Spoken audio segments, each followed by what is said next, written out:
آپ کو معلوم ہے انسان مومن کی قدر و قیمت کیا ہے؟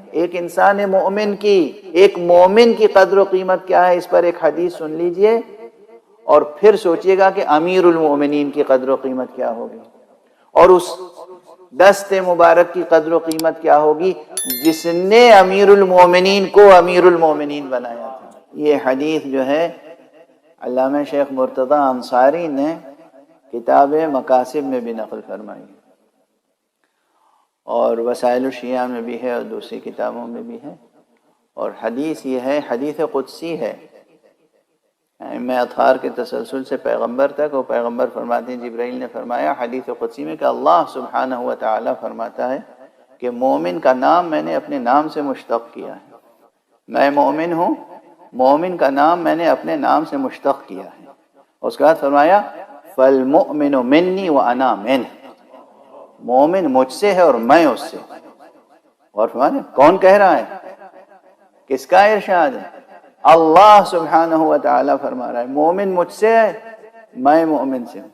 اور اسی لیے یاد رکھیے فقہ اسلامی کی بصیرت رکھنے والے یہ جانتے ہیں کہ ایک مرد مومن، ایک فرد مومن کی عزت، آبرو اور حرمت خانہ کعبہ سے بڑھ کر۔ اب آپ سمجھیں کہ پیغمبر محمد مصطفیٰ صلی اللہ علیہ وآلہ وسلم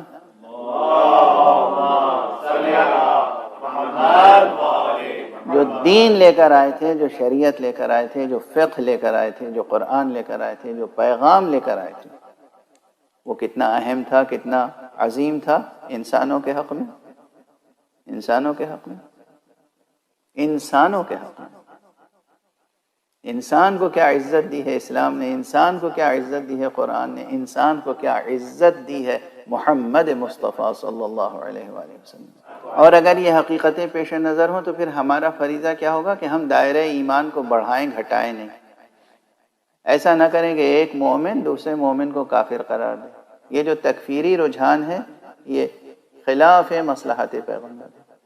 ایک کلمہ گو دوسرے کلمہ گو کے لیے کہہ رہا ہے تم کافر ہو، وہ کہہ رہے ہیں تم کافر ہو، وہ کہہ رہے ہیں تم کافر ہو، وہ کہہ رہے ہیں تم کافر ہو، چونکہ کافر ہو اس لیے تمہارا قتل جائز ہے۔ ایک مومن جو کلمہ لا الہ الا اللہ محمد رسول اللہ کہتا ہو، ایک مسلم ایک مومن، اس کی حرمت خانہ کعبہ سے زیادہ ہے۔ بہرحال یہ باتیں توجہ سے سماعت فرمائیے گا اور یاد رکھیے گا اور ایک دوسرے تک منتقل کرنے کی کوشش کیجیے گا۔